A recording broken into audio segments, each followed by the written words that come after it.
Buenas noches, mi nombre es Moraima Navas. En esta oportunidad les voy a hablar sobre el procedimiento de vía ejecutiva.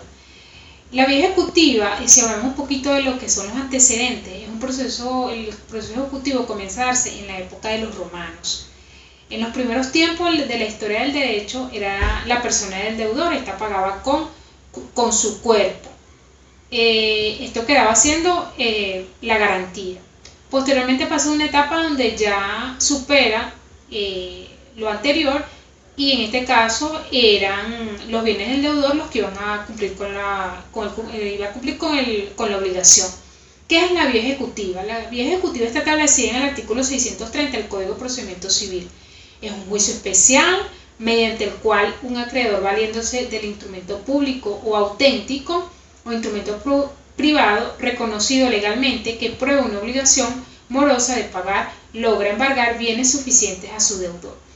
La vía ejecutiva la consagra el legislador como uno de los principios especiales, y cuya especialidad con respecto al juicio ordinario radica que desde que se inicia el juicio el acreedor tiene derecho de embargo, con excepción del remate, para lo cual deberá esperarse la sentencia definitivamente firme que decidirá. Para que proceda la vía ejecutiva es necesario que el acreedor presente junto con la demanda un instrumento público o auténtico o instrumento reconocido por el deudor. Esto es muy importante y esto está establecido en el artículo 630 del Código de Procedimiento Civil.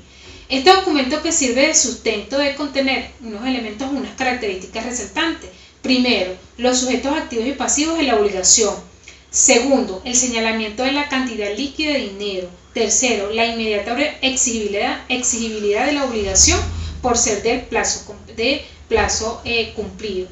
Hay unos requisitos procesales para su procedencia, como lo son: primero, que trata una obligación de dar. El legislador utiliza términos pagará una cantidad, así lo expresa el artículo 630 del Código de Procedimiento Civil, de pagar alguna cantidad, del cual puede interpretarse como si se trata de una obligación de dinero, pero no lo es así, pero se debe extender su interpretación. Por lo tanto, la obligación de dar son aquellas que tienen por objeto la tramitación de la propiedad o de otro derecho real. Nos encontramos con la obligación líquida o plazo vencido. Tanto el monto del dinero como el número de especies de la cosa que deben entregarse deben estar bien determinadas, es decir, de forma clara y precisa en el documento constitutivo por la obligación demandada. Dicha obligación está de plazo cumplido o vencido para que prospere la vía ejecutiva. Estamos con el último presupuesto, que es la obligación que consta en un documento público o auténtico, documento privado o reconocido legalmente por el deudor. Este documento fundamental de la acción debe ser público, auténtico, de conformidad con lo dispuesto en el artículo 1350 del Código Civil, que es el instrumento público y auténtico, es el que ha sido autorizado con las solemnidades legales por el registrador. El vale o el instrumento privado reconocido por el deudor, donde conste que se trata de una obligación de pagar o una cantidad y que la misma sea líquida para que proceda la vía ejecutiva y se decrete el embargo. Seguidamente nos encontramos con la preparación de la vía ejecutiva. Primero, que se cumplan los presupuestos o requisitos esenciales, que son los tres que les nombré ahorita, se los expliqué. Segundo, que el acreedor tenga el documento privado donde conste la obligación, pero que el instrumento no ha sido reconocido de forma amistosa, de acuerdo a lo que establece el artículo 631 del Código de Procedimiento Civil.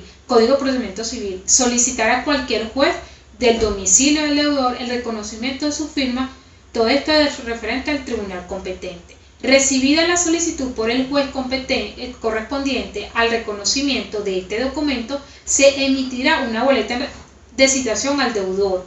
La citación ha de ser personalmente la persona del deudor y no a su apoderado.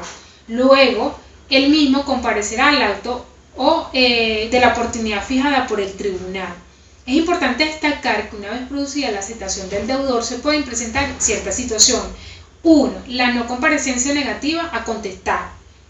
Si ocurre esto, queda reconocido el instrumento que es ese documento de aceptación de la persona, del deudor. En este caso, el desconocimiento del instrumento, esto se va a un procedimiento ya a juicio a fin de tratar el reconocimiento por una vía principal.